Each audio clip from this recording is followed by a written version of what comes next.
Hamburgo, Alemania, 2019. Sabine Mueller temblaba mientras sostenía la fotografía en blanco y negro entre sus dedos.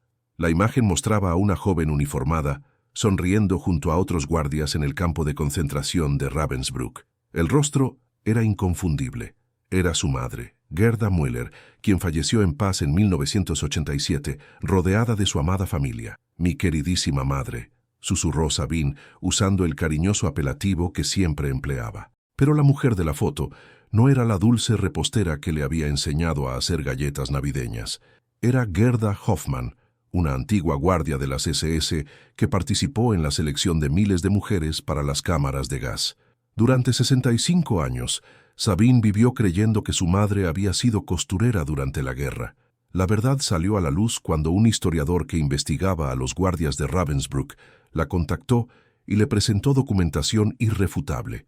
Historiales médicos, testimonios, archivos administrativos, todo confirmaba que la mujer que le cantaba nanas había participado sistemáticamente en asesinatos en masa. Esta escena se repite en hogares de Alemania, Austria, Brasil, Argentina y decenas de otros países, donde los hijos de perpetradores nazis descubren verdades devastadoras sobre sus padres. A diferencia de los propios perpetradores, que a menudo murieron llevándose sus secretos consigo, sus hijos se enfrentan a una forma singular de trauma heredado: descubrir que las personas que más amaban en el mundo eran monstruos. Este fenómeno tiene un nombre entre los psicólogos: traumatización secundaria de los descendientes de los perpetradores. Afecta aproximadamente a entre 200.000 y 300.000 personas en todo el mundo, hijos, nietos y bisnietos de criminales nazis que deben reconciliar su amor por sus familiares con el horror de sus crímenes. La doctora Gabriele Rosenthal, profesora de sociología en la Universidad de Göttingen y experta en trauma transgeneracional, explica: estas personas se enfrentan a una tarea psicológica imposible. Deben mantener simultáneamente su vínculo emocional con sus padres y aceptar que esos mismos padres participaron en un genocidio. Es una forma de disonancia cognitiva que puede destruir familias y vidas. El proceso de descubrimiento varía drásticamente. Algunos descubren la verdad gradualmente, a través de fragmentos de conversaciones familiares y silencios sospechosos sobre los años de la guerra. Otros, como Sabine, se enfrentan repentinamente a pruebas irrefutables. Los casos más traumáticos son los de quienes descubren los crímenes de sus padres a través de la cobertura mediática de los juicios por crímenes de guerra. Klaus Teubleit, hijo de un antiguo oficial de las SS, describió su experiencia: es como descubrir que toda tu vida se construyó sobre una base de mentiras. Cada foto familiar, cada celebración de cumpleaños, cada momento de afecto está manchado por el conocimiento de lo que les hicieron a otras familias. La distribución geográfica de estos hallazgos refleja las rutas de escape de los criminales nazis tras la guerra. En Argentina, particularmente en Bariloche y Buenos Aires, decenas de familias alemanas se han enfrentado a su oscuro pasado. En Brasil, la comunidad alemana de Sao Paulo guarda secretos similares. En Chile, Paraguay e incluso en Estados Unidos y Canadá siguen surgiendo estas revelaciones. Lo que hace que estos descubrimientos sean particularmente devastadores es la desconexión entre la vida privada y la pública. La misma mujer conocida por su crueldad en Bergen-Belsen se convirtió en una abuela devota que nunca se perdía una obra de teatro escolar. El hombre que supervisó ejecuciones masivas enseñó a su hijo a pescar y lo ayudaba con sus tareas todas las noches. Esta compartimentación, la capacidad de ser simultáneamente un padre amoroso y un asesino en masa, desafía nuestra comprensión fundamental de la naturaleza humana y la coherencia moral. Los documentos muestran que muchos guardias nazis mantuvieron una correspondencia afectuosa con sus familias durante sus años de servicio en los campos. Escribían sobre la nostalgia, la preocupación por sus hijos y sus planes de futuro, todo ello mientras participaban en asesinatos industrializados. Esta capacidad de separar por completo los distintos aspectos de su personalidad sigue desconcertando a investigadores y familiares décadas después. Si alguna vez te has preguntado cómo es posible amar a alguien cuyo pasado es imperdonable, deja tu comentario abajo. Suscríbete al canal para conocer más historias sobre las consecuencias del Holocausto. São Paulo, Brasil, 1995. Anna Schneider siempre supo que su padre le ocultaba algo sobre la guerra. Heinrich Schneider, un mecánico respetado en la comunidad alemana de São Bernardo do Campo, siempre guardaba silencio cuando se mencionaba la Segunda Guerra Mundial. Fueron tiempos difíciles, decía, cambiando inmediatamente de tema. Lo que Anna desconocía era que Heinrich Schneider era en realidad Heinrich Dörr, ex comandante de guardias del campo de exterminio de Sobibor, responsable de organizar el asesinato de aproximadamente 250.000 personas. La verdad salió a la luz cuando los investigadores del centro Simon Wiesenthal contactaron a la familia en 1995. Habían pasado 3 años siguiendo la pista de Heinrich a través de registros de inmigración, testimonios de testigos y documentación nazi encontrada en archivos soviéticos después del fin de la Guerra Fría. Anna tenía 45 años, estaba casada y tenía 3 hijos. En cuestión de horas su mundo se derrumbó. Sentí que caía en un abismo sin fondo. Recuerda, el hombre que me inculcó valores morales, que nunca permitió la violencia en casa, que lloró cuando murió nuestro perro. Ese hombre había matado niños. El impacto psicológico en las familias de los perpetradores sigue patrones predecibles, documentados por investigadores.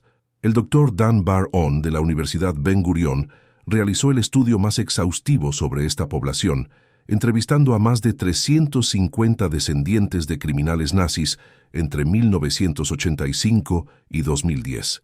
Sus hallazgos revelaron 5 fases de procesamiento distintas. Fase de negación. La reacción inicial siempre es de incredulidad. Debe ser un error. Están confundiendo a mi padre con otra persona. Los documentos son falsos.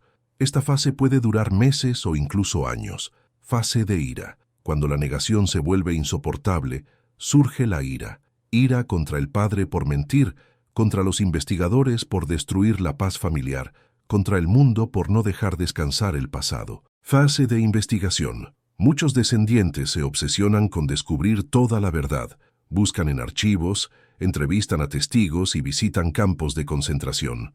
Es un intento por comprender cómo la persona a la que amaban pudo haber cometido tales actos. Fase depresiva. El peso de la revelación suele provocar depresión clínica.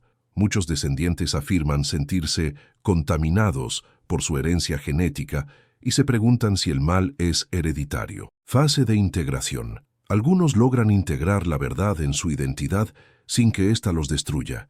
Otros jamás alcanzan esta etapa y viven en un limbo psicológico permanente. El proceso que siguió Anna Schneider a través de estas etapas duró 7 años y casi destruyó su matrimonio.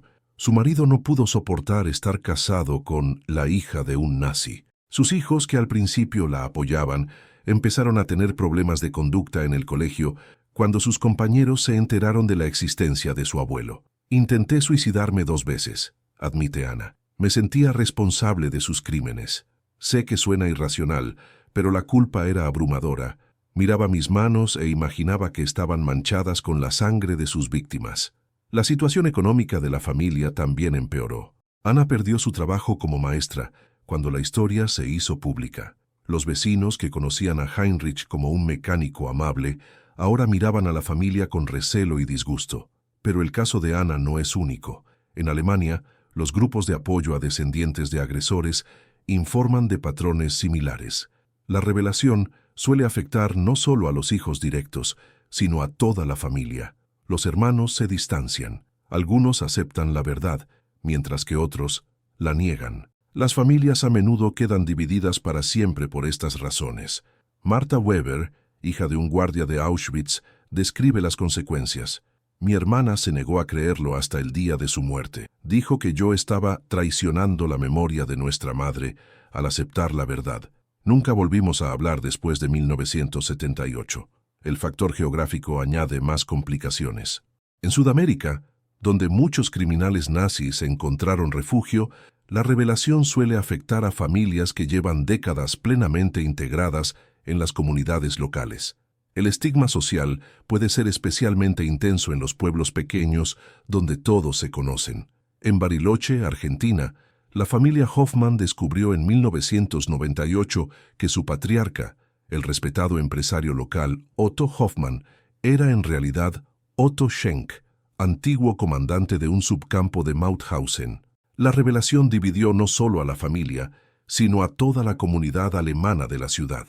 La mitad de la comunidad defendía a Otto, diciendo que se había redimido a través de décadas de buenas obras, recuerda su hija María. La otra mitad quería que su nombre fuera retirado de todos los edificios que él había ayudado a financiar. Nuestra familia estaba en el centro de esta guerra civil. ¿Cómo reaccionarías al descubrir que todo lo que creías saber sobre tu familia era mentira? Comparte tu opinión en los comentarios. Múnich, Alemania, 2003. Dos hermanos están sentados en el despacho de un abogado, examinando los mismos documentos, pero percibiendo realidades completamente distintas.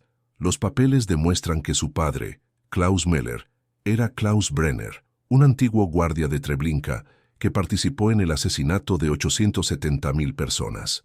Hans Müller, de 58 años, el hermano mayor, se niega a aceptar las pruebas. Son mentiras fabricadas por organizaciones judías para destruir a familias alemanas, declara. Mi padre fue un héroe de guerra que luchó por su país. Thomas Müller, de 55 años, examina cuidadosamente cada documento. La evidencia es abrumadora, dice con calma. Tenemos que aceptar lo que hizo e intentar comprender cómo vivir con ese conocimiento. Esta escena ilustra el fenómeno más llamativo entre los descendientes de perpetradores nazis. Familias idénticas, pruebas idénticas, reacciones completamente opuestas. Las investigaciones muestran que aproximadamente el 40% de los descendientes niegan por completo las pruebas, por contundentes que sean. Otro 35% acepta la verdad, pero minimiza la responsabilidad de sus familiares. Solo seguía órdenes. Lo obligaron a participar. Apenas un 25% reconoce plenamente tanto los delitos como la responsabilidad individual. Los negadores. Hans Müller representa la respuesta más común, la negación absoluta.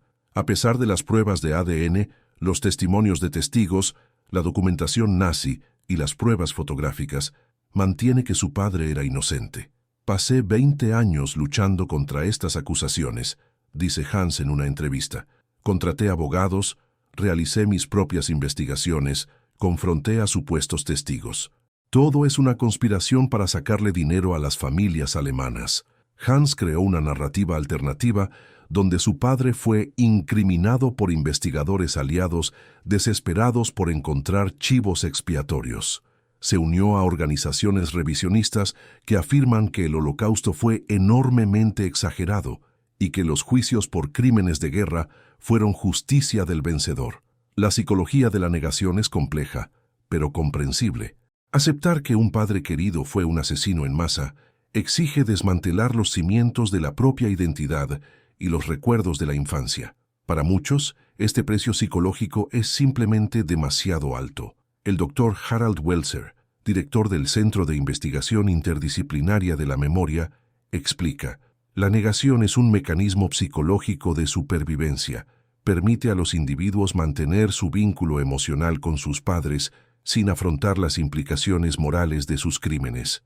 Los negacionistas suelen seguir patrones predecibles, buscan explicaciones alternativas para todas las pruebas, se unen a grupos que apoyan su versión de los hechos, se aíslan cada vez más de los miembros de la familia que aceptan la verdad.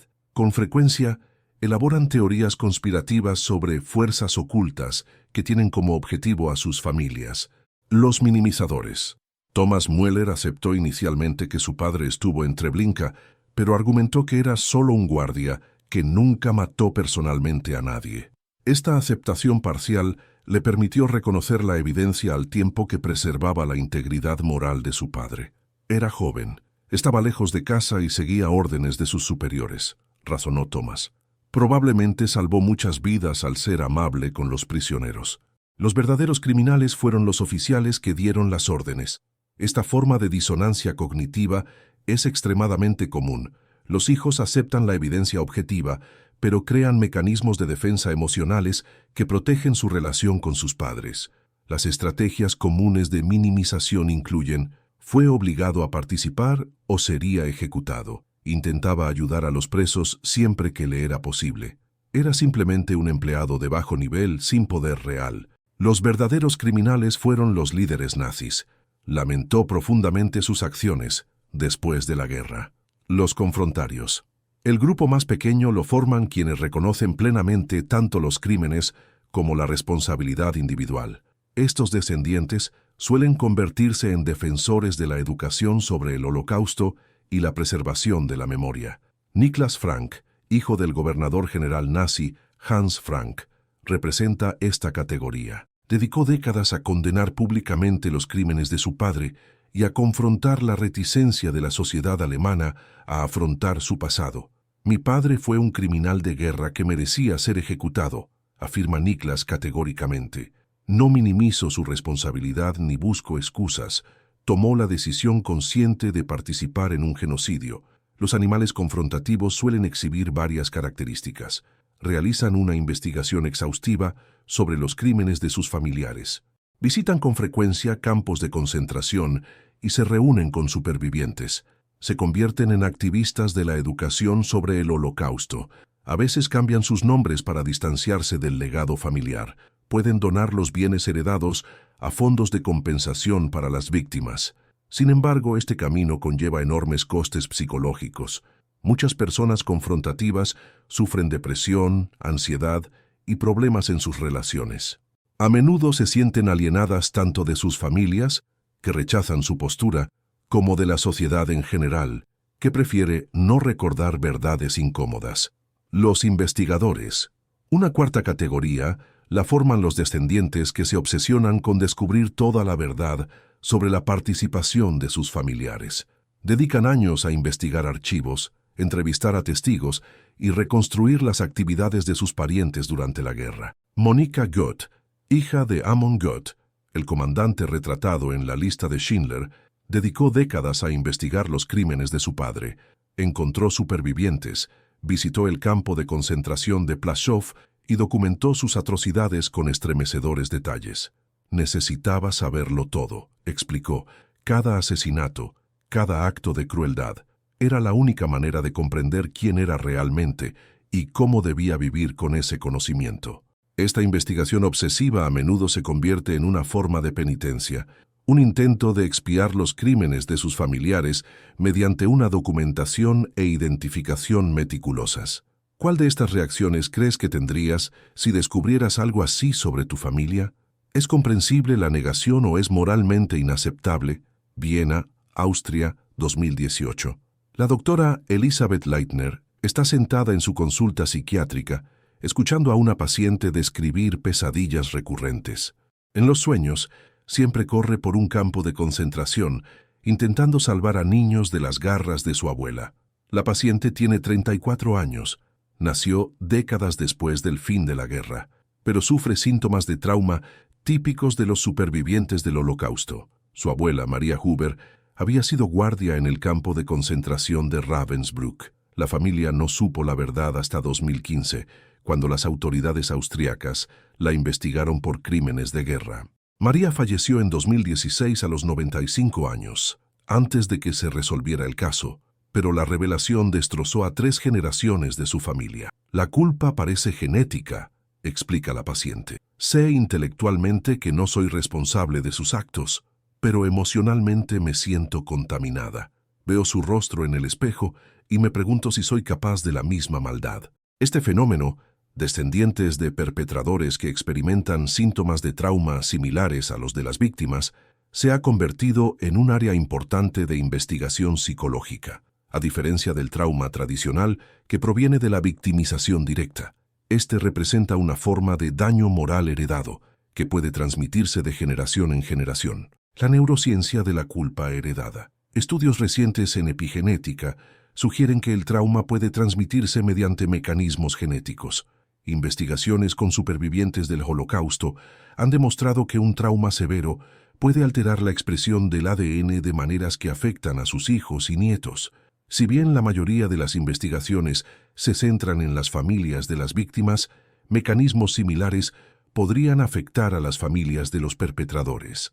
La doctora Rachel Yehuda directora de la División de Estudios sobre Traumas del Centro Médico Mount Sinai, explica: estamos descubriendo que las experiencias traumáticas pueden crear cambios biológicos que se transmiten a la descendencia.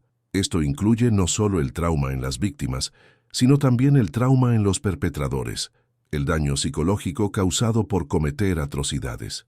Los estudios de imágenes cerebrales de los descendientes de los perpetradores muestran patrones consistentes con un trauma complejo: hiperactivación en la amígdala, centro del miedo, actividad reducida en la corteza prefrontal, razonamiento moral, y comunicación interrumpida entre las regiones cerebrales responsables de la regulación emocional. Manifestaciones del trauma heredado. Los descendientes de los perpetradores presentan una amplia gama de síntomas psicológicos: confusión de identidad. Muchos se debaten con preguntas fundamentales sobre su identidad. ¿Soy alemán o desciendo de un criminal? ¿Me predispone mi nacionalidad al mal? Estas preguntas pueden generar profundas crisis de identidad. Hipervigilancia sobre la moralidad. Algunos descendientes desarrollan una preocupación obsesiva por el comportamiento moral, vigilándose constantemente a sí mismos y a los demás en busca de señales de prejuicio, agresión o insensibilidad. Temen que la capacidad de sus parientes para el mal sea hereditaria. Culpa del superviviente. Irónicamente, muchos descendientes sienten culpa porque sus familias escaparon a la justicia mientras las víctimas sufrieron. ¿Por qué mi abuelo murió en paz en su cama mientras sus víctimas agonizaban? Trastornos del apego. Los niños que descubren los crímenes de sus padres o abuelos suelen tener dificultades para formar vínculos afectivos. Si los familiares que amaban a sus hijos pueden ser monstruos, ¿en quién se puede confiar? Depresión y ansiedad. La depresión clínica afecta aproximadamente al 60% de los descendientes de perpetradores que aceptan plenamente la culpabilidad de sus familiares. Los trastornos de ansiedad, los ataques de pánico y los síntomas del trastorno de estrés postraumático también son frecuentes. Síntomas somáticos. Muchas personas experimentan dolencias físicas inexplicables, dolor crónico, problemas digestivos, enfermedades autoinmunes. El cuerpo manifiesta el trauma psicológico a través de síntomas físicos. Colapso del sistema familiar. La revelación de los crímenes nazis suele destruir por completo los sistemas familiares. El doctor Dan Baron documentó que el 80% de las familias experimentan divisiones permanentes tras conocer los crímenes cometidos por sus parientes. Entre los patrones comunes se incluyen conspiraciones de silencio. Algunas familias reconocen la verdad en privado, pero acuerdan no hablar nunca de ella públicamente. Esto genera una enorme tensión psicológica y a menudo conduce a una ruptura total de la comunicación. Guerra faccional. Las familias se dividen entre creyentes y negacionistas, y cada facción considera a la otra como traidora. Las reuniones familiares se convierten en campos de batalla, y muchas familias nunca vuelven a reunirse. Conflicto generacional. Las generaciones mayores que vivieron la guerra a menudo mantienen lealtad hacia los familiares que la perpetraron. Las generaciones más jóvenes, educadas sobre el Holocausto, no pueden comprender esta lealtad. El resultado suele ser un distanciamiento permanente. Guardar secretos. Algunos miembros de la familia conocen la verdad, pero la ocultan a los demás, creando complejas redes de engaños que pueden durar décadas. Trauma comparativo. Familias de las víctimas frente a perpetradores. Las investigaciones que comparan el trauma en familias de víctimas y familias de perpetradores revelan paralelismos sorprendentes. Ambos grupos experimentan dificultad para hablar de la historia familiar, transmisión intergeneracional de la disfunción emocional, confusión de identidad relacionada con la identidad étnica nacional, dificultad para formar relaciones de confianza, susceptibilidad a la depresión y la ansiedad. Sin embargo, las familias de los perpetradores se enfrentan a desafíos adicionales únicos: estigma social y aislamiento, complejidad moral en el amor a familiares que han cometido atrocidades, falta de apoyo social. Las familias de las víctimas reciben compasión, las familias de los perpetradores reciben condena. Vulnerabilidades legales, posible demanda o embargo de bienes. Variaciones culturales. El impacto psicológico varía significativamente en diferentes contextos culturales. Alemania, una educación exhaustiva sobre el Holocausto, genera respuestas informadas pero a menudo defensivas. Las personas de ascendencia alemana suelen sentir presión para demostrar actitudes antinazis, lo que les genera cargas psicológicas adicionales. Austria. La fuerte negación cultural sobre la complicidad austriaca crea entornos donde las familias de los perpetradores pueden mantener más fácilmente la negación, pero también experimentan una mayor conmoción cuando surgen pruebas. Sudamérica. La integración en las comunidades locales proporciona protección social, pero crea confusión de identidad cuando la historia familiar europea entra en conflicto con la identidad local. Estados Unidos, Canadá. El descubrimiento suele producirse a través de investigaciones de inmigración o procesos por crímenes de guerra, lo que crea complicaciones legales y sociales adicionales. Si supieras que llevar tu apellido podría causar tanto sufrimiento, ¿lo cambiarías? ¿Por qué nos afecta tanto la culpa por los crímenes ajenos? Berlín, Alemania, 2020. 3 mujeres se sientan en círculo durante una inusual reunión de descendientes de perpetradores. Nunca se habían visto antes, pero comparten un vínculo invisible. Todas son hijas de oficiales de las SS que descubrieron los crímenes de sus padres décadas después del fin de la guerra. Ingrid Beckman, de 72 años, sostiene con firmeza una fotografía de su padre con uniforme de la Wehrmacht. Así es como elijo recordarlo, afirma. Era un soldado que luchaba por su país, no un criminal. Helga Schmidt, de 68 años, asiente, pero su expresión refleja preocupación. Acepto que lo que hizo estuvo mal, pero era joven y estaba equivocado. Pasó toda su vida después de la guerra intentando redimirse. Barbara Hoffman, de 70 años, niega con la cabeza ante ambas respuestas. Mi padre fue Heinrich Hoffmann, comandante del subcampo de Mauthausen. Asesinó a miles de personas inocentes. No hay excusa que lo justifique. He dedicado los últimos 20 años a asegurar que sus víctimas sean recordadas y sus crímenes documentados.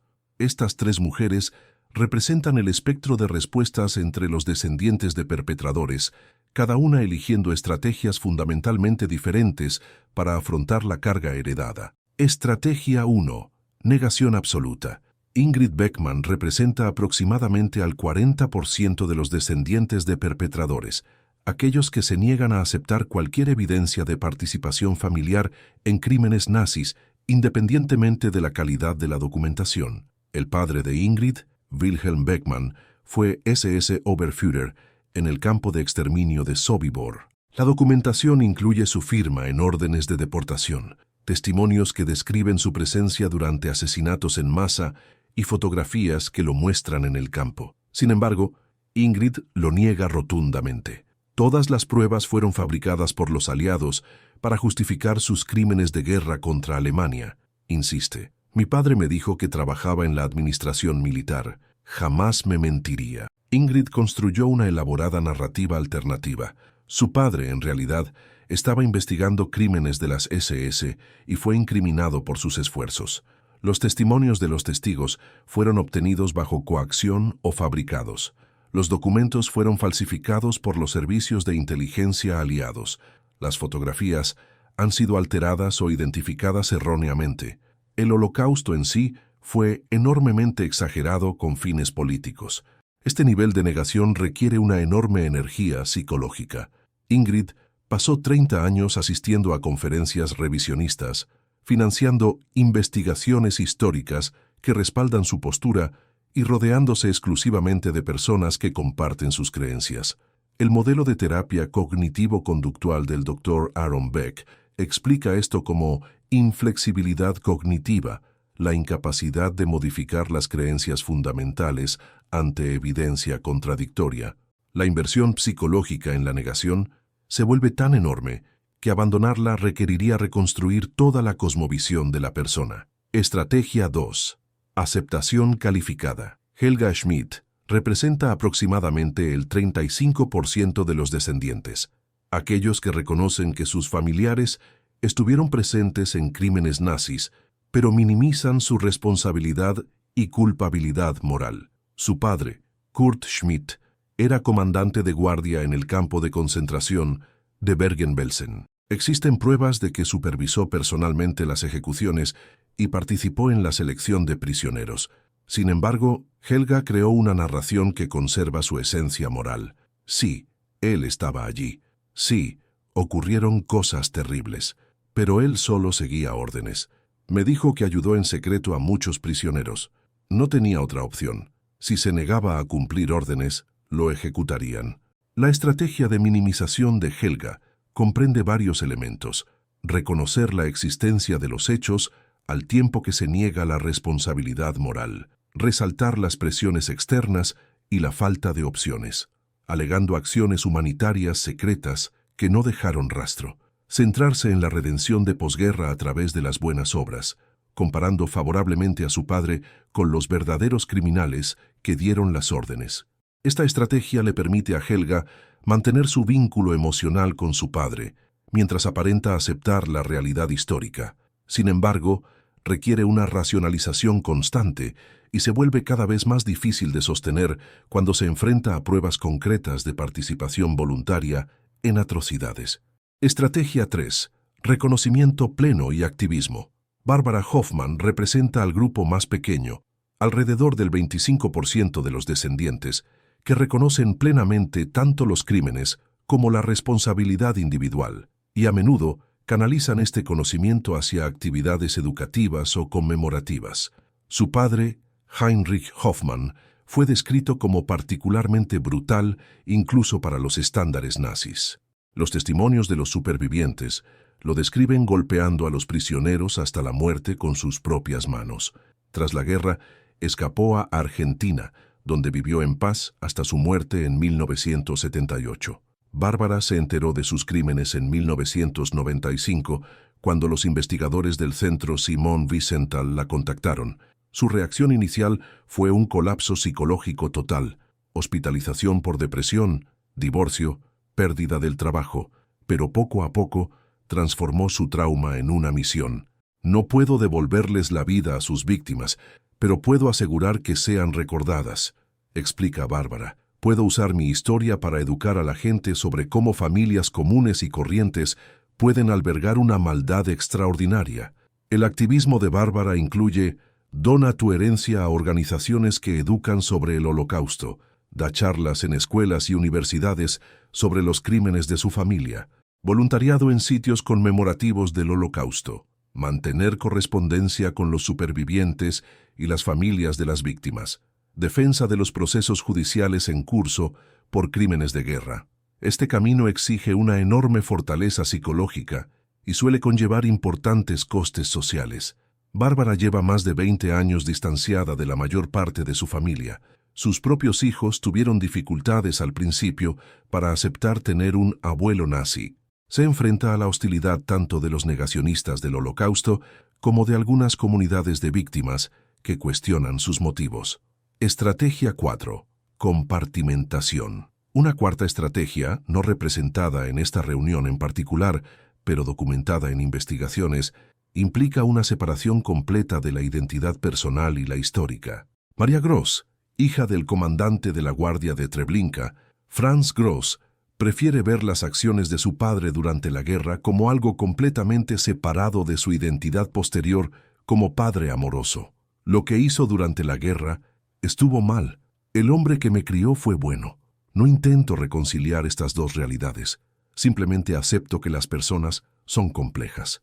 Esta compartimentación psicológica permite a algunos descendientes mantener relaciones familiares al tiempo que reconocen la realidad histórica, pero a menudo crea tensión interna y confusión sobre la coherencia moral. Factores que influyen en la elección de la estrategia. La investigación identifica varios factores que influyen en la estrategia de afrontamiento que adoptan los descendientes. Edad, al momento del descubrimiento. Quienes se enteran de los crímenes familiares durante su infancia tienden a negarlos o minimizarlos. Quienes descubren la verdad en la edad adulta son más propensos a aceptar las pruebas. Nivel educativo. Un mayor nivel educativo se correlaciona con la aceptación de la evidencia histórica, aunque algunos descendientes con un alto nivel educativo se convierten en negacionistas sofisticados. Dinámica familiar. Las familias con una fuerte cohesión interna tienden a la negación colectiva. Las familias con conflictos existentes son más propensas a fragmentarse según las líneas divisorias entre la verdad y la negación. Contexto cultural. Las personas de ascendencia alemana, al estar familiarizadas con la historia del Holocausto, son más propensas a aceptar las pruebas. Las personas de ascendencia sudamericana, en comunidades con escaso conocimiento del Holocausto, pueden tener mayor facilidad para mantener la negación. ¿Qué estrategia crees que adoptarías? ¿Es posible amar a alguien y al mismo tiempo condenar completamente sus acciones? Múnich, Alemania, 2022. Julian Weber, de 28 años, mira fijamente la pantalla de su portátil, revisando archivos nazis digitalizados que recientemente se han puesto a disposición en línea. Busca el nombre de su bisabuelo, Wilhelm Weber, después de que una discusión familiar estallara durante la cena de Navidad, cuando su abuela dejó escapar un comentario enigmático sobre cosas que sucedieron durante la guerra. Lo que Julian descubre cambia su vida para siempre. Wilhelm Weber no era el administrador ferroviario que afirmaba la tradición familiar, sino el SS Oberführer Wilhelm Weber, subcomandante del campo de concentración de Mauthausen, responsable de organizar el asesinato de aproximadamente 119.000 prisioneros. El descubrimiento de Julian representa un fenómeno en auge. Descendientes de tercera y cuarta generación que desentrañan secretos familiares mediante sus propias investigaciones, en lugar de a través de revelaciones familiares. A diferencia de las generaciones anteriores, que se enteraban de los crímenes familiares a través de investigadores o procedimientos gubernamentales, los millennials y la generación Z descubren estas verdades mediante búsquedas en Wikipedia, sitios web de genealogía y archivos históricos digitalizados. Estaba investigando para un trabajo escolar sobre la historia de mi familia, explica Julian. Busqué el nombre de mi bisabuelo en Google y encontré su expediente del servicio secreto. Al principio pensé que era otra persona con el mismo nombre. Luego vi las fotografías. La generación de la revelación digital Internet ha transformado radicalmente la forma en que se descubren los secretos de las familias nazis. Páginas web de genealogía como Ancestry.com contienen millones de registros digitalizados. La base de datos del Museo Conmemorativo del Holocausto de Estados Unidos incluye más de 200.000 nombres de perpetradores. Los archivos federales alemanes han digitalizado miles de expedientes de personal de las SS. Esta accesibilidad digital permite que secretos familiares guardados durante 80 años salgan a la luz con una simple búsqueda en Google. Jóvenes que investigan la historia familiar para proyectos escolares o por interés personal se encuentran de repente ante pruebas de que sus antepasados fueron criminales de guerra. El impacto psicológico difiere significativamente del de las generaciones anteriores. Falta de implicación emocional. A diferencia de los hijos y nietos, que conservan recuerdos personales de los familiares perpetradores, los bisnietos suelen carecer de vínculos emocionales con personas a las que nunca conocieron. Esto puede facilitar la aceptación de las pruebas, pero también hacerlas más abstractas. Educación histórica. Los millennials y la generación Z han recibido una amplia educación sobre el Holocausto, lo que hace que sea más probable que comprendan la importancia de los hallazgos y menos probable que nieguen o minimicen las pruebas. Amplificación de las redes sociales. Los nuevos descubrimientos se comparten con frecuencia en las redes sociales, generando debates públicos y una posible exposición viral a la que las generaciones anteriores nunca se enfrentaron. Fluidez de la identidad. Las generaciones más jóvenes generalmente se sienten más cómodas con identidades complejas y contradictorias y son menos propensas a sentir que la historia familiar define su carácter personal. Diferencias generacionales en el procesamiento. Las investigaciones que comparan las respuestas entre generaciones revelan patrones sorprendentes. Generación silenciosa, nacidos entre 1928 y 1945. Quienes eran niños durante la guerra suelen mantener una fuerte lealtad a los familiares perpetradores, incluso ante las pruebas. Vivieron esa época y pueden tener recuerdos familiares que contradicen la documentación histórica. Baby boomers, nacidos entre 1946 y 1964. Esta generación impulsó la confrontación con los antecedentes familiares de nazismo en las décadas de 1960 a 1980. Son más propensos a experimentar un trauma severo a raíz de tales descubrimientos, pero también más propensos a convertirse en activistas. Generación X, nacidos entre 1965 y 1980. A menudo descubrían secretos familiares ya adultos, con carreras profesionales y familias consolidadas. Tienden a una aceptación pragmática, pero con un activismo mínimo, centrándose en proteger a sus hijos de la carga psicológica. Millennials, nacidos entre 1981 y 1996. Son más propensos a descubrir secretos mediante sus propias investigaciones. Tienden a aceptar la historia, pero tienen dificultades con cuestiones de responsabilidad heredada y culpa colectiva. Generación Z, nacida entre 1997 y 2012, aunque todavía se encuentran en gran medida en la fase educativa, los primeros indicios sugieren que consideran la historia familiar nazi como históricamente interesante, pero personalmente irrelevante. Estudios de caso a través de las generaciones. Emma Schneider, de 22 años, bisnieta de un guardia de Auschwitz. Emma se enteró del servicio de su bisabuelo en Auschwitz a través de un artículo de Wikipedia que encontró mientras investigaba para un trabajo universitario. Su reacción fue principalmente de curiosidad intelectual, más que de trauma emocional. Sentí pena por las víctimas, obviamente, pero no me sentí personalmente responsable, explica. Murió antes de que yo naciera. No tenía ninguna relación con él. Para mí, es solo historia. La respuesta de Emma ilustra cómo la distancia temporal puede crear distancia emocional. Sin embargo, aún enfrentó consecuencias prácticas. Acoso en redes sociales tras publicar sobre el descubrimiento, dificultades con amigos judíos que cuestionaban si debía sentirse más culpable y tensiones familiares al compartir su investigación con parientes mayores. David Schmidt, de 35 años, nieto de un oficial de las SS. David descubrió que su abuelo había servido en las SS cuando las autoridades alemanas contactaron a su familia para reclamar la restitución de propiedades. Su abuelo se había apropiado de propiedades judías en Viena y las había transmitido por herencia familiar. El descubrimiento obligó a David a afrontar tanto la responsabilidad histórica como las consecuencias prácticas. La propiedad constituía una parte importante del patrimonio familiar, financiando su educación y el sustento de su anciana madre. Ya no es solo una cuestión emocional, reflexiona David. Hay familias reales de víctimas que buscan justicia. ¿Tengo la obligación legal de devolver la propiedad que robó mi abuelo? ¿Una obligación moral? ¿Y qué pasa con la seguridad de la jubilación de mi madre?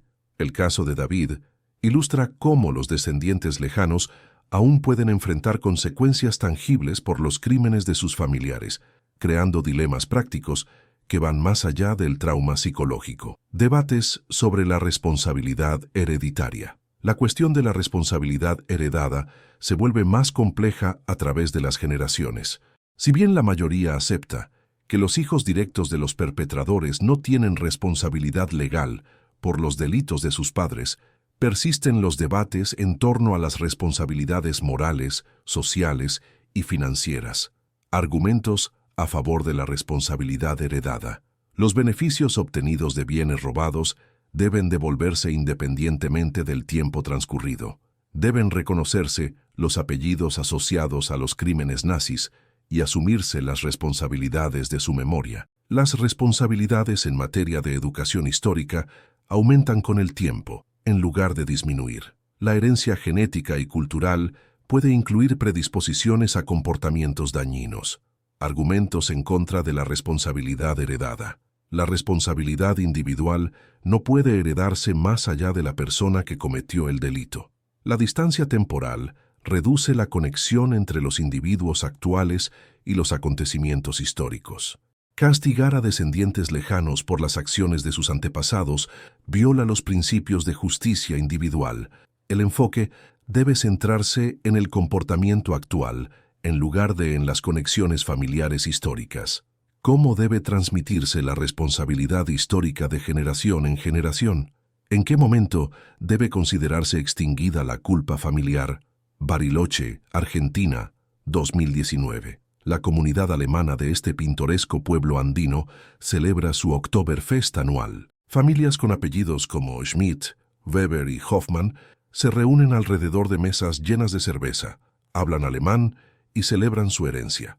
Lo que muchos desconocen es que varias de las familias fundadoras de la comunidad fueron establecidas por criminales de guerra nazis que huyeron de Europa después de 1945. Esta escena, comunidades alemanas en todo el mundo que, sin saberlo, albergan a descendientes de perpetradores nazis, ilustra cómo la ubicación geográfica ha influido profundamente en la manera en que estas familias afrontan la carga heredada. El enfoque de cada país hacia los criminales nazis y sus familias ha creado entornos muy diferentes para procesar la verdad histórica. Alemania. Confrontación institucional. La Alemania moderna ha desarrollado el marco más completo del mundo para abordar los crímenes nazis y sus consecuencias, incluyendo disposiciones específicas para los descendientes de los perpetradores. Desde la década de 1960, los gobiernos federales y estatales alemanes han financiado asesoramiento psicológico especializado para familiares de los agresores, programas educativos sobre los crímenes nazis y la responsabilidad individual, asistencia jurídica en casos de restitución de bienes, instituciones de investigación que documentan la participación del perpetrador. La postura alemana parte de la premisa de que afrontar la verdad histórica es esencial para una sociedad democrática, incluso cuando ese afrontarla cause dolor personal. Estudio de caso. La familia Hoffmann, Múnich. Cuando Klaus Hoffmann descubrió en 1978 que su padre había sido oficial de las SS en Dachau, contactó inmediatamente con las autoridades locales.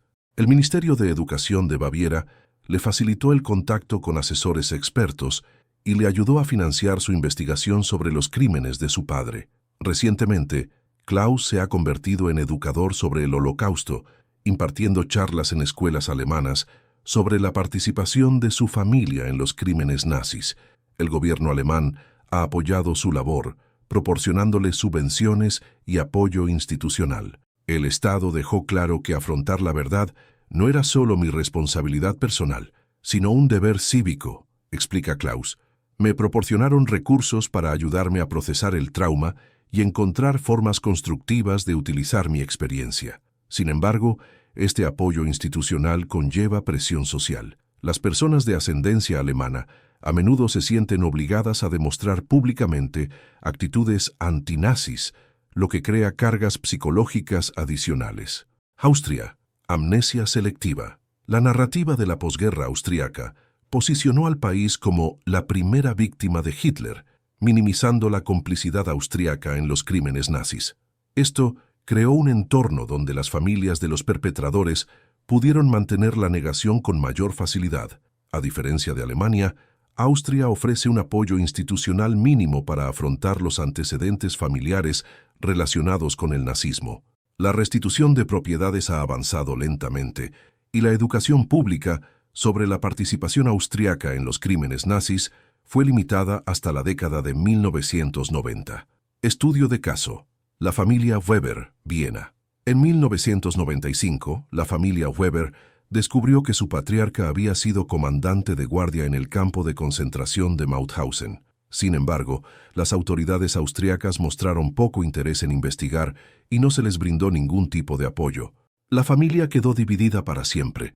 Los miembros más jóvenes aceptaron las pruebas, mientras que los mayores sostuvieron que su padre había sido obligado a participar o que solo seguía órdenes.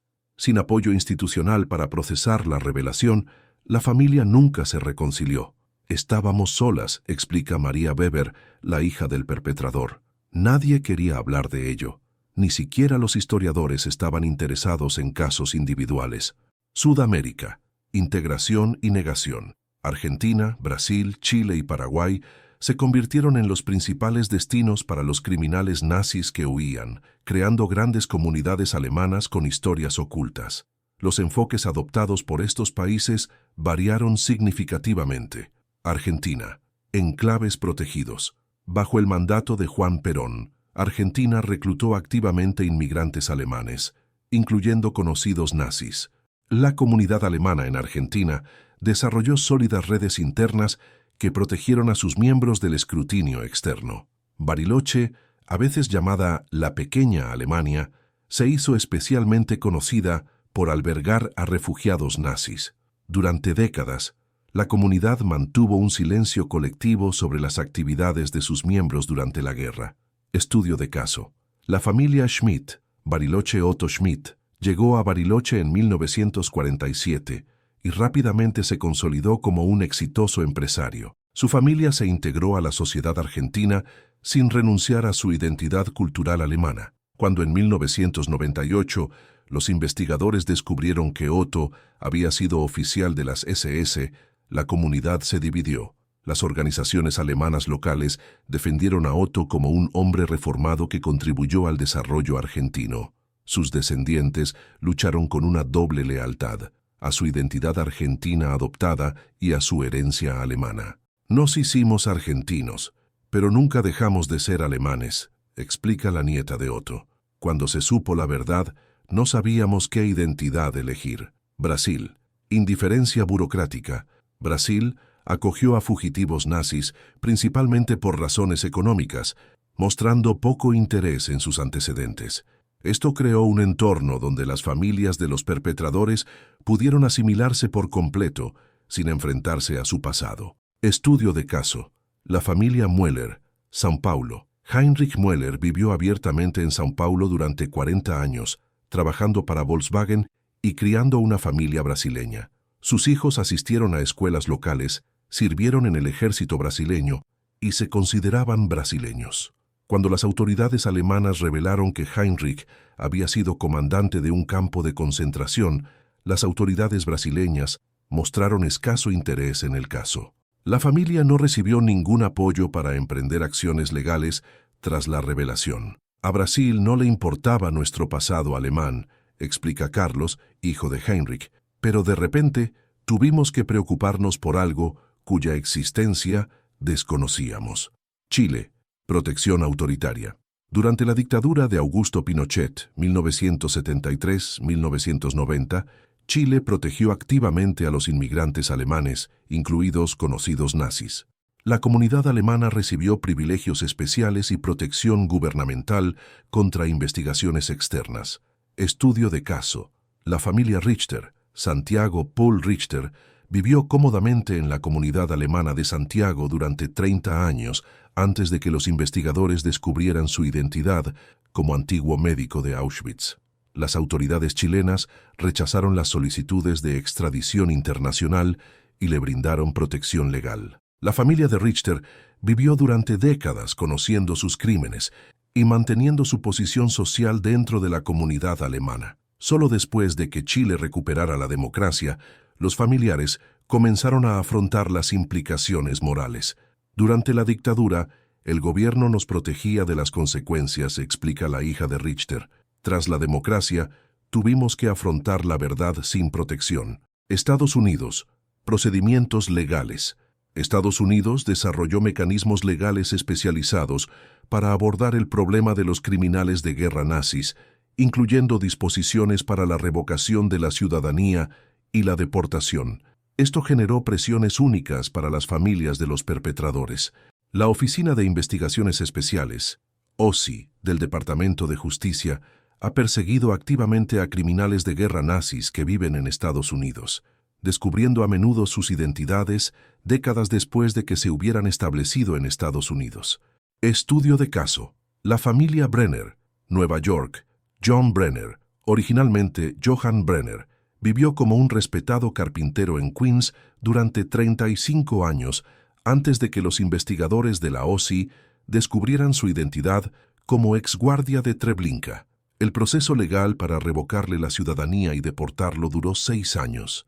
Los hijos estadounidenses de Brenner se enfrentaban a un dilema singular. Su padre se enfrentaba a la deportación por delitos cometidos antes de que ellos nacieran, pero sus acciones habían hecho posible su vida en Estados Unidos. Era nuestro padre, pero también un criminal de guerra, explica su hija Susan. Tuvimos que elegir entre la lealtad familiar y los principios morales. Lecciones para preservar la memoria. Estas variaciones geográficas ofrecen lecciones importantes sobre cómo las sociedades abordan los crímenes históricos y sus consecuencias contemporáneas. El apoyo institucional importa. Los países que proporcionan recursos especializados a las familias de los perpetradores logran mejores resultados psicológicos y una mayor comprensión histórica. Las narrativas culturales moldean las respuestas individuales. Las narrativas nacionales sobre victimización, responsabilidad y redención influyen profundamente en cómo los individuos procesan las revelaciones familiares. Las estructuras legales afectan los resultados sociales. Los países que imponen consecuencias legales claras a los crímenes de guerra crean dinámicas familiares diferentes a las de aquellos que ignoran o minimizan dichos crímenes. El contexto comunitario es crucial. El hecho de que las familias de los perpetradores vivan en enclaves étnicos o en comunidades integradas afecta significativamente su capacidad para mantener la negación o afrontar la verdad. ¿Cómo influye el país en el que vivimos en nuestra capacidad para afrontar verdades históricas incómodas? ¿Qué enfoque nacional ha sido el más eficaz? Berlín, 2023. En la sala principal del Memorial a los Judíos Asesinados de Europa, Niklas Frank se dirige a un grupo de estudiantes alemanes de secundaria. A sus 84 años, su voz aún refleja el peso de una misión de toda la vida: asegurar que el mundo jamás olvide que su padre, Hans Frank, fue uno de los administradores más brutales de la Alemania nazi. Mi padre fue gobernador general de la Polonia ocupada, les dice Niklas a los estudiantes. Fue responsable del asesinato de millones de judíos y polacos. Merecía ser ejecutado en Nuremberg. Y estoy aquí para asegurarme de que entiendan que los monstruos pueden surgir de familias comunes y corrientes, familias como la suya y la mía. Los estudiantes permanecen en un incómodo silencio. No se trata de la típica educación sobre el Holocausto a la que están acostumbrados, testimonios de supervivientes o documentales históricos. Esto es algo mucho más perturbador: el hijo de un criminal de guerra nazi trabajando activamente para preservar la memoria de los crímenes de su padre. Niklas Frank representa quizás el fenómeno más notable en el panorama de los descendientes de perpetradores, aquellos que transforman su carga heredada en una misión de vida de educación histórica y preservación de la memoria. La psicología del activismo de la memoria. La transformación de un descendiente traumatizado en activista por la memoria requiere una extraordinaria resiliencia psicológica y a menudo conlleva un enorme coste personal. Las investigaciones identifican varias características comunes entre los descendientes que eligen este camino. Claridad moral. A diferencia de los descendientes que minimizan o racionalizan los crímenes de sus parientes, los activistas de la memoria mantienen una claridad moral absoluta sobre la distinción entre el bien y el mal, independientemente de las relaciones familiares. Responsabilidad histórica. Se sienten personalmente responsables, no por cometer los delitos, sino por asegurar que las generaciones futuras recuerden y comprendan esos delitos. Integración de identidad. En lugar de ser destruidos por la contradicción entre amar a un miembro de la familia y condenar sus acciones, integran ambas realidades en una identidad coherente centrada en la educación histórica. Crear significado. Transforman el trauma personal en propósito social, encontrando sentido a su sufrimiento a través del servicio a la memoria histórica. Sin embargo, este camino a menudo requiere sacrificar las relaciones familiares, la aceptación social y el bienestar psicológico en aras de la verdad histórica. Niklas Frank, el pionero. Niklas Frank allanó el camino para el activismo de los descendientes de perpetradores en la década de 1980, cuando publicó Der Vater, el padre, unas memorias brutales que condenan los crímenes de su padre y su propia y complicada relación con el legado de su familia. El libro conmocionó a la sociedad alemana no solo por sus revelaciones históricas, sino también por su brutalidad emocional. Niklas describió a su padre en términos que violaban todas las normas culturales alemanas respecto al respeto a los muertos. Cerdo, asesino en masa, cobarde que merecía su ejecución. Quería que los alemanes entendieran que los criminales nazis no eran monstruos de otro planeta, explica Niklas. Eran padres, esposos y gente común que tomó decisiones extraordinariamente malas. Mi padre llegaba a casa después de organizar asesinatos en masa y me ayudaba con mis tareas. La publicación del libro en 1987 desencadenó amenazas de muerte, demandas judiciales por parte de familiares y ostracismo social. Varios miembros de la familia rompieron todo contacto con Niklas. Fue acusado de traicionar el honor familiar y de explotar el Holocausto para beneficio personal. Pero Niklas también recibió apoyo de fuentes inesperadas, supervivientes del Holocausto, historiadores y educadores que reconocieron el valor único de su perspectiva. Por primera vez, el público alemán escuchó los crímenes de un criminal de guerra nazi, descritos no por las víctimas ni por los fiscales, sino por su propio hijo, Monika Göth, enfrentando al comandante. Monika Göth descubrió los crímenes de su padre a través de la película de 1993, La lista de Schindler, que retrataba a Amon Göth como el brutal comandante del campo de concentración de Plaszow. Ver a Ralph Fiennes interpretar a su padre como uno de los villanos más memorables del cine obligó a Mónica a enfrentarse a una realidad que nunca había comprendido del todo. Sabía que había estado en las SS, pero pensaba que solo era un soldado, recuerda Mónica. Al ver esa película me di cuenta de que mi padre era un monstruo, y yo lo había amado. A diferencia de muchos descendientes que optan por la negación al enfrentarse a tales revelaciones, Mónica eligió la confrontación radical.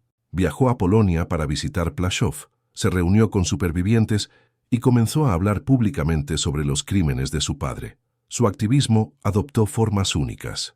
Donó su herencia a organizaciones dedicadas a la educación sobre el Holocausto, dar charlas en escuelas y universidades sobre la banalidad del mal, mantener correspondencia con los supervivientes de Plaszow abogando por una mejor educación sobre el Holocausto en Alemania, apoyar los procesos judiciales contra otros criminales de guerra. La obra de Mónica es especialmente impactante porque aborda cuestiones que los historiadores no pueden. ¿Cómo se comporta un criminal de guerra en su hogar? ¿Puede alguien ser a la vez un padre o madre amoroso y un asesino en masa? ¿Qué señales deberían buscar las personas comunes en sus propias comunidades? Los alumnos suelen preguntarme si vi señales de la crueldad de mi padre en casa, explica Mónica. La verdad es que era un padre normal que me enseñó a montar en bicicleta y me consolaba cuando estaba triste. Eso es lo que lo hace tan aterrador. El mal no se anuncia. Bettina Göring. Rechazando el apellido Bettina Göring, sobrina nieta de Hermann Göring, representa otra forma de activismo conmemorativo. El rechazo total del legado familiar a través de la transformación personal. Cuando Bettina se enteró de la prominencia de su familia en el liderazgo nazi, tomó decisiones radicales para distanciarse de ese legado. Se mudó a Nuevo México, se convirtió en enfermera trabajando con comunidades nativas americanas y se sometió a una esterilización para asegurarse de que el linaje Göring terminara con ella. No perpetuaré un nombre asociado al genocidio, declara Bettina. Lo mejor que puedo hacer con el legado de mi familia es asegurarme de que desaparezca. El activismo de Bettina se centra para hablar sobre la importancia de la responsabilidad moral individual, trabajar con comunidades marginadas como forma de reparación histórica, defensa del derecho a la esterilización de otros descendientes de criminales de guerra, apoyar la investigación sobre la psicología del mal y la transmisión familiar de la violencia. Su decisión de extinguir su linaje desató un debate internacional sobre la culpa heredada y la responsabilidad individual. Sus críticos argumentaron que los apellidos familiares carecen de contenido moral y que su decisión representaba un acto de autolesión psicológica. Sus partidarios elogiaron su valentía moral al rechazar privilegios derivados de la criminalidad. Katrin Himmler, el enfoque del historiador. Katrin Himmler, sobrina nieta de Heinrich Himmler, eligió la investigación académica como forma de activismo conmemorativo. Tras descubrir su vínculo familiar con el artífice del Holocausto, se convirtió en historiadora especializada en las estructuras familiares nazis y la complicidad de ciudadanos alemanes. Su investigación reveló que la familia Himmler incluía no solo a Heinrich, sino a numerosos parientes que participaron en los crímenes nazis o se beneficiaron de ellos. En lugar de centrarse en el trauma personal, Katrin documentó cómo redes familiares enteras se volvieron cómplices del genocidio. Las historias individuales de familias nazis revelan patrones más amplios sobre cómo las sociedades se vuelven cómplices de las atrocidades, explica Katrin. La historia de mi familia no es única, es representativa de miles de familias alemanas que participaron en el genocidio o se beneficiaron de él. El activismo de Katrin hace hincapié en investigación académica sobre las estructuras familiares de los perpetradores, educación pública sobre la banalidad del mal, un análisis de cómo la gente común se convierte en cómplice de atrocidades, documentación histórica para prevenir la negación y el revisionismo, discurso internacional para concienciar sobre los genocidios contemporáneos. Organizaciones colectivas. En las últimas décadas, los descendientes de los perpetradores han formado organizaciones para coordinar sus esfuerzos educativos y brindarse apoyo mutuo. Descendientes de perpetradores nazis, Alemania. Fundada en 2015, esta organización ofrece grupos de apoyo a familiares de perpetradores y promueve la educación sobre el Holocausto. Sus miembros dan charlas en escuelas, participan en actos conmemorativos e investigan historias familiares. Hijos de perpetradores nazis internacionales, una red global que conecta a descendientes de distintos países. La organización facilita la colaboración en la investigación, los intercambios educativos y la preservación de la memoria histórica. Contra el olvido, Alemania, una organización más amplia que incluye tanto a descendientes de víctimas como de perpetradores, trabaja conjuntamente en la educación sobre el Holocausto. La colaboración entre estos grupos transmite mensajes contundentes sobre la reconciliación y la responsabilidad histórica compartida. Hoy conocemos las historias de los descendientes que cargan con el peso de crímenes que no cometieron. Pero hay otra cara de esta historia que debe contarse con la misma profundidad, la de los propios perpetradores y cómo afrontaron la justicia. Entre todos los guardias nazis juzgados tras la guerra, una destacó no solo por la brutalidad de sus crímenes, sino también por su juventud, que conmocionó al mundo. Irma Grese tenía tan solo 22 años cuando fue ejecutada, convirtiéndose en un símbolo de cómo el mal puede ocultarse tras rostros angelicales. Su juicio reveló detalles perturbadores sobre cómo una joven común y corriente se transformó en la hermosa bestia de Auschwitz. El contraste entre su apariencia y sus acciones puso en tela de juicio todo lo que creíamos saber sobre el mal. Haz clic en el vídeo que se está reproduciendo en la pantalla para descubrir cómo la justicia finalmente alcanzó a una de las criminales más jóvenes de la historia.